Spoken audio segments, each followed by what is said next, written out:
আসসালামু আলাইকুম সবাই। বেশ অনেকদিন পর আবার ব্লগ নিয়ে আসছি। আসলে ব্লগে রেগুলার হতে পারি নাই। বাসায় গিয়েছিলাম, শ্বশুরবাড়ি, তারপরে বগুড়া, বাবার বাড়ি। সেখান থেকে হচ্ছে আবার আমি চট্টগ্রাম চলে আসি।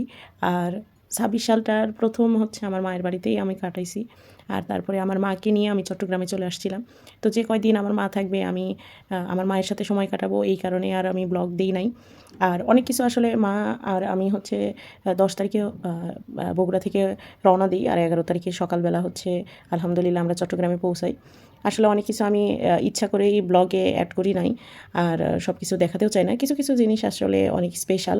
তো সেইগুলোই একটু, একটু যখন মনে হইছে যে আচ্ছা এটা একটু ভিডিও করে রাখি। যেমন হচ্ছে এটা আমার মা মোরগ বানাইছিল। এত মজা, এত মজা! মুখে আসলে লেগে আছে এখনও। আর আমি হচ্ছে বিরিয়ানি বানাইছিলাম। তো সেটাই বাসাতেও আর কি দেবো। অনেক বিরিয়ানি করছিলাম সেইদিনে। আর আমি আসার পরে আমার মা মানে সেইভাবে বের হই নাই আমরা। মার আসলে হচ্ছে একটা দিন টোটালি ঘুমিয়ে কাটাইছে। আর তারপরে আর কি হচ্ছে একটু মাঝে হাঁটাহাঁটি করছি। যেমন আমার বাসার নিচে বাজারে গেছি এরকম। তো সেইগুলো আর কি ভিডিও করি নাই। তো এটা হচ্ছে সিআরবি। আমার মাকে দুপুরে খাওয়ার পরে মাকে নিয়ে বের হইছিলাম। আর আমার হাসব্যান্ড তো অফিসে। আসলে কিছু, কিছু জিনিস হইছে কি যে হচ্ছে আ মানে আসছি রবিবারে পৌঁছাইছি। তো হাসব্যান্ডের হচ্ছে অফিস। আর আমি যেহেতু এখন হাঁটাহাঁটি করি, চট্টগ্রাম মাশাআল্লাহ একটু হলেও চিনে ফেলছি। তো আমার হাসব্যান্ড বলল যে, "আসলে তুমি মাকে নিয়ে একটু বের হয়ে আসো। একটু ঘুরে আসলে ভালো লাগবে।" আসলে যেদিন সিআরবি গেছি তার আগে কিন্তু বেশ কয়েকদিনই হয়েছে যে বাসাতেই মা টোটালি বসেছিল। আর এভাবে বাসায় এসে একবারে ঘরবন্দি হওয়া এটা কিন্তু একবারে যারা আর কি আমার মা সারাদিন কাজের ভিতরে থাকে সেই মানুষ একদম চুপচাপ বসে থাকে এটা কিন্তু সময় কাটে না। তো আমার মাকে আমি সিআরবিতে নিয়ে আসছিলাম সেটা হচ্ছে আরেকটা মেইন কারণ হচ্ছে আমার ছোট ভাই সিআরবি যখন আসছিল সেখানে হচ্ছে আপনার চিতই পিঠার সাথে যেগুলো চট্টগ্রামে ভর্তা অনেকগুলো ভর্তা হচ্ছে পাওয়া যায়। তো ওর সরিষা ভর্তাটা এত মজার লাগে। তো ও বারবারই আমাকে বলছে যে, "আপু তুমি কিন্তু আমার হাত দিয়ে হচ্ছে তুমি আমাকে ভর্তা পাঠাবা। আমি শুধু ওইটাই খাবো।" ওর একটাই আবদার যে ও ভর্তা খাবে। তো সিআরবির উপর থেকে কিন্তু দেখতে এরকম লাগে। আর যারা আসলে শহরে থাকে সিআরবি সবসময় বিকেলবেলা এরকম মানে হচ্ছে মানুষজন লেগেই থাকে। মানে এটা গরম কি আর হচ্ছে শীত। গরমের সময় আরও বেশি থাকে আর কি। কারণ এই সময় এত মানে গরমের সময় আর কি ছায়া থাকে আর ভালোও লাগে। তো আমরাও মাঝে মধ্যে যাই, আমার হাসব্যান্ড আর আমি। তো সিআরবি আসলে মাকে নিয়ে আসছিলাম। আমার মাকে মানে এখন হয় কি পাহাড়ে তো ওইভাবে আর আপনার হচ্ছে রিক্সা উঠবে না। তো যতটুকু আর কি ঘুরতে গেলে একটু হাঁটতে হবে। তো এখান থেকে মাকে আবার আমি নিচে নামাচ্ছি। সিআরবির নিচে যেই স্টেজ থাকে সেগুলোও দেখাবো আর সাথেও যে চিতই পিঠার ভর্তা সেটাও নেব। আগে উপরে এইগুলো সব কিছু দেখালাম। দেখানোর পরে হচ্ছে মা আর আমি এরকম করে যাচ্ছি। আর ভাবতেছিলাম যে আবার কবে এরকম মা আর আমি একসাথে হচ্ছে। আমার মা কিন্তু আমার বেস্ট ফ্রেন্ড। আ আসলে সব সন্তানেরই হচ্ছে মা-বাবা আসলে বেস্ট ফ্রেন্ড হয়। আর যারা আর কি মা-বাবার সাথে ক্লোজ তাদেরই আসলে বাবা-মা বেস্ট ফ্রেন্ড। সব কিছু শেয়ার করা যায় মন খুলে। আমার বাবা যখন বেঁচে ছিলেন, আমি মনে হয় আমার মায়ের থেকে বেশি আমার বাবাকেই সব কিছু শেয়ার করতাম, সব কিছু। তো আমার বাবা যখন মানে দুনিয়া থেকে চলে যায়, তারপরে ধীরে, ধীরে আমার মা এমন একটা জায়গা দখল করছে যে আসলে মায়ের প্রতি আসলে ঐরকম একটা যে চোখ বন্ধ করে সব কিছু বলা যাবে এরকম।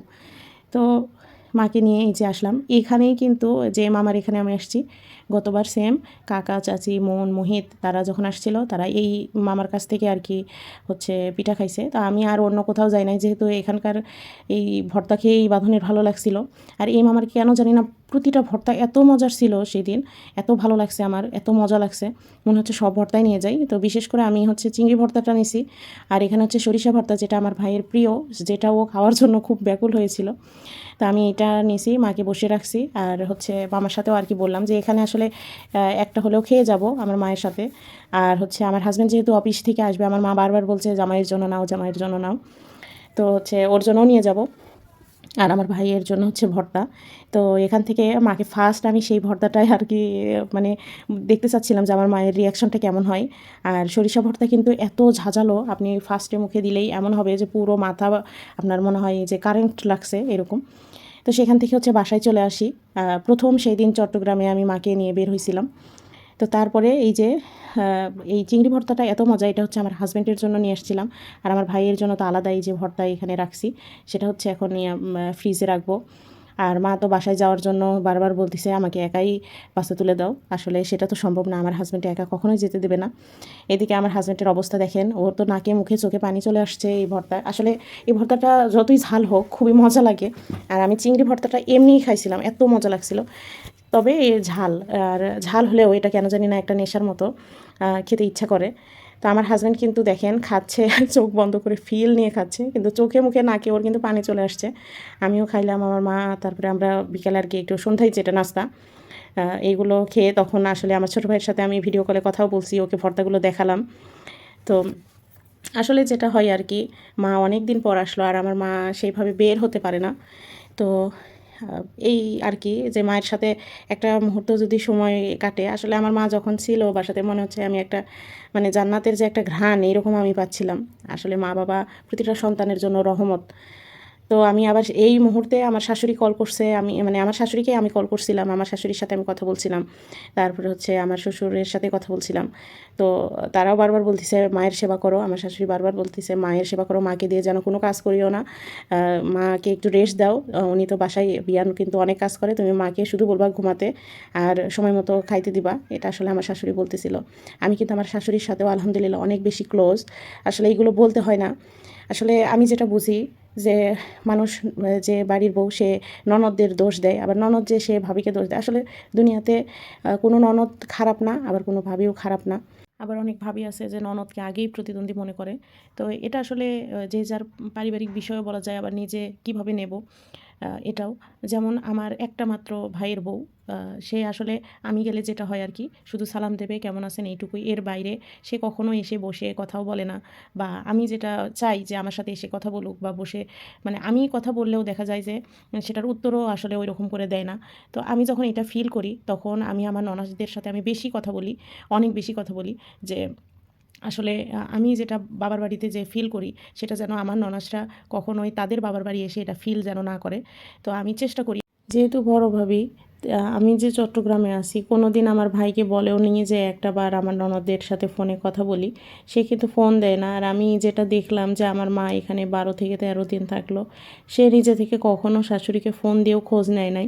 আর আমার হয় কি দেখেন, আমি এইগুলো দেখেই আমার আরও ভেতরে এটা আসে যে আমি কেনই বা শাশুড়ির সাথে কথা বলবো না, বা কেন মায়ের সাথে যদি আমি প্রতিদিন কথা বলতে পারি, তা আমার শাশুড়ির সাথে একটা মিনিট আমি কথা বলতেই পারি, এটা কোনো মানে বড় বিষয় না।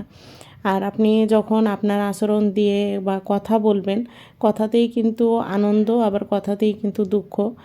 তো আমি ওপেন বলে দিলাম, আমি কিন্তু এই ভিডিও সবার কাছেই যাবে। আমার ভাইয়ের কাছ থেকেও আমি কিছু শুনি না, এবং আমার মায়ের কাছেও তো আমি কখনোই কোনো কোশ্চেন করি না যে আমার ভাই বউ কী করতেছে বা আমার ভাই কী বলে। আমি এদের সংসারে কখনোই ঢুকি না, যে যেটাই মনে করুক, আসলে যে যেমন তার সেই রকমই চিন্তা হবে। তবে আমি এগুলো এড়িয়ে চলি, বরং আমি আমার মায়ের সাথে যেটা কথা বলি সেটা শুধুই আমার একান্ত নিজের পার্সোনাল, আমার সংসার নিয়ে বা আমাকে নিয়ে, আমার যেগুলো চিন্তা আমার শুধু সেইগুলো নিয়ে। তবে হ্যাঁ, মন থেকে আমি দোয়া করি সবার জন্য, যে সবাই যেন ভালো থাকে, যে যার জায়গা থেকে যেন সবাই ভালো থাকে, এটাই। আজকে কথায় কথায় অনেক কথাই বলে ফেললাম, তো এই প্রতিটা কথাই কিন্তু সত্য। আজকের ভিডিওটা এখানেই শেষ করছি, সবাই ভালো থাকবেন।